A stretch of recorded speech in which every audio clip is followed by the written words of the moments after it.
Assalamualaikum, all of you. Today we have a topic about the clinical assessment and interviews. Here, psychologist Ariba Sarwar. So, firstly, we discuss about the importance of assessment. Uh, Across the clinical research domain of mental health assessment, हमें diagnosis and carried out एक interview questionnaires and presence of severity, frequency and duration of एक provide करती है जो कि broad range of psychiatric symptoms पर होते हैं।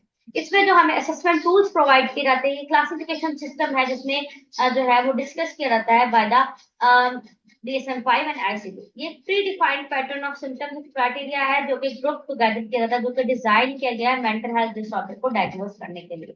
Firstly we discuss about the main topic of our lecture, the clinical interview. Clinical interview एक ऐसा फेस टू फेस इनकाउंटर है जो कि between the mental health profession and the patient of professional observer, जो कि पेशेंट से gather करता है उसकी इंफॉर्मेशन बिहेवियर के ऊपर। बिहेवियर में उस पर्सन की जो है वो बैठने का अंदाज, उसका बात करने का अंदाज, उसका आई कांटेक्ट, ये तमाम तर चीजें आती है। बिहेवियर में उस पर्सन की हम एटीट्यूड में उसका जो है वो बिहेवियर नजर आता है। अगर उस पर कोई एग्रेशन बिहेवियर आ रहा है, कोई एग्रेसिव बिहेवियर आ रहा है, या कोई रूड बिहेवियर आ रहा है, ओवर थिंकिंग आ रही है, कुछ भी आ रहा है, वो जब हमसे बात कर रहे होते हैं तो वो जरूर कोई ना कोई ऐसा पॉइंट हमारे सामने जो है वो ना चाहते हुए भी दिखा देते हैं, जिससे हम उनकी एटीट्यूड के बारे में अपनी परसेप्शन बना लेते हैं। देन द करंट सिचुएशन आती है कि उस पर्सन के साथ ऑन दैट टाइम कौन सा मेंटल हेल्थ डिसऑर्डर चल रहा है, या उसकी कोई पर्सनल लाइफ में कोई करंट सिचुएशन ऐसी चल रही है, कोई स्ट्रेस है, कोई जो है वो ट्रॉमा है, जिससे हम उसकी करंट सिचुएशन के बारे में जान लेते हैं। फिर पर्सनालिटी, पर्सनालिटी में उस पर्सन का बिहेवियर आता है, उस पर्सन की अपीयरेंस आती है, उसका आई कांटेक्ट भी आता है, उसकी पर्सनालिटी पॉजिटिव है, नेगेटिव है, नार्सिसिस्टिक है, यानी कि जितने भी पर्सनालिटी डिसऑर्डर्स हैं वो तमाम तर हम साथ साथ मैच कर रहे होते हैं उस पर्सन के साथ क्लिनिकल इंटरव्यू के दौरान। फिर लाइफ हिस्ट्री आती है। लाइफ हिस्ट्री में उसकी फैमिली हिस्ट्री, उसकी ऑक्यूपेशनल हिस्ट्री, उसकी एजुकेशन हिस्ट्री, ये तमाम तर चीजें जो है हम उससे बात करते हैं और इस चीज को कंप्लीट करने की कोशिश करते हैं। अब इसमें एक अनस्ट्रक्चर्ड इंटरव्यू आता है। अनस्ट्रक्चर्ड इंटरव्यू में नॉन डायरेक्टिव इंटरव्यू आते हैं, जिसके अंदर हम उससे क्वेश्चंस पूछते हैं जो कि नॉन प्रिपेयर्ड होते हैं, यानी कि हम उससे एवरीडे लाइफ कॉन्वर्सेशन करते हैं जो कि स्टैंडर्डाइज्ड क्वेश्चन होते हैं, जो कि उससे ताकि उसके और हमारे दरमियान का जो एक गैप है उसे खत्म किया जा सके। इसलिए ओपन एंडेड क्वेश्चन पूछे जाते हैं, जिसके ऊपर कोई भी हम एम्पावर कर देते हैं अपने क्लाइंट को कि वो किसी भी डायरेक्शन में हमें जो है वो आंसर प्रोवाइड कर सके। ये एक ऐसी स्किल है जो कि किसी भी क्लिनिशियन के अंदर होनी चाहिए, जो कि वो टॉक्टिव रिस्पॉन्स प्रोवाइड कर सके अपने क्लाइंट को, कि उनके दरमियान जो ऑकवर्ड साइलेंस है वो खत्म हो सके।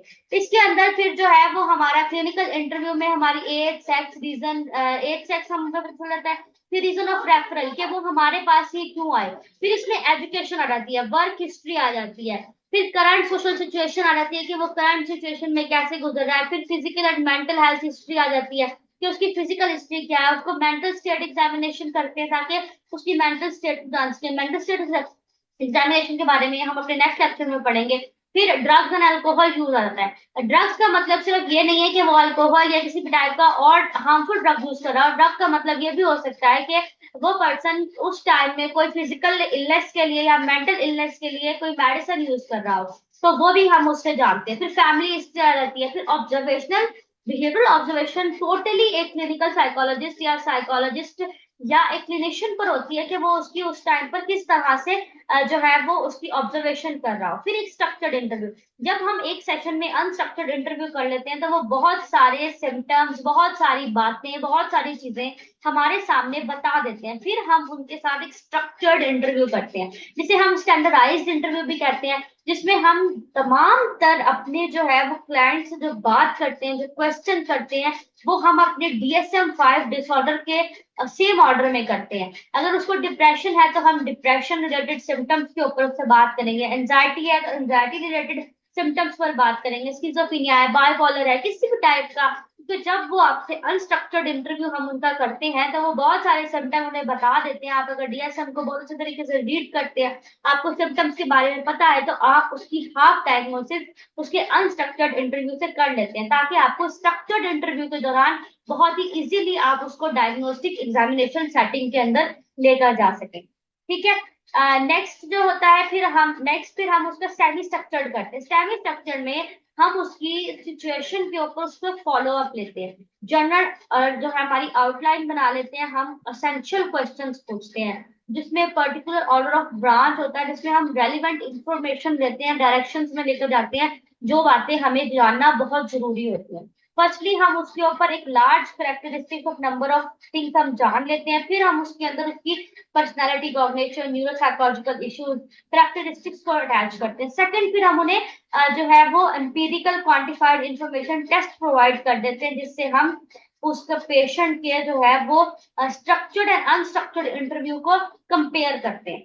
फिर थर्ड, हम उन्हें टेस्ट प्रोवाइड करते हैं जिसमें अगर उसको डिप्रेशन है तो बीडीआई देंगे, अगर उसको एंजाइटी है तो बीएआई देंगे, स्किज़ोफ्रेनिया है तो स्किज़ोफ्रेनिया रिलेटेड को टेस्ट प्रोवाइड कर देंगे।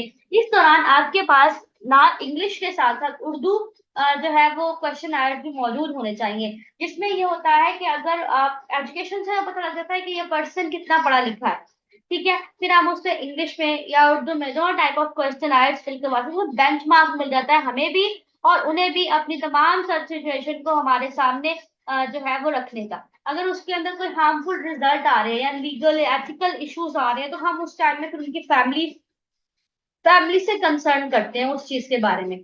फिर फोर्थ, हम उसकी तमाम तर टेस्ट को जो है वो असेस्ट कर लेते हैं। फिर नॉर्मल इंडिविजुअल में और उस पर्सन के जो है वो साइकोलॉजिकल इश्यूज में हम कंपैरिजन क्रिएट करते हैं, जिससे उस पर्सन के अंदर एक और मोटिवेशन आ जाती है कि वो अपनी तमाम तर बातें हमारे साथ शेयर करना स्टार्ट कर देते हैं। फिर एक स्टैंडर्डाइजेशन आ जाती है जो कि दोनों की वैलिड एंड रिलायबल हमारे सामने स्पेसिफिक स्कोर्स क्रिएट हो जाते हैं, जिसके रिजल्ट के इफेक्ट में हम पेशेंट के साथ ट्रीटमेंट करते हैं। इसमें थेरेपी आती है, जिसमें मजीद मेडिकेशन अगर उन्हें प्रोवाइड करनी होती है, तमाम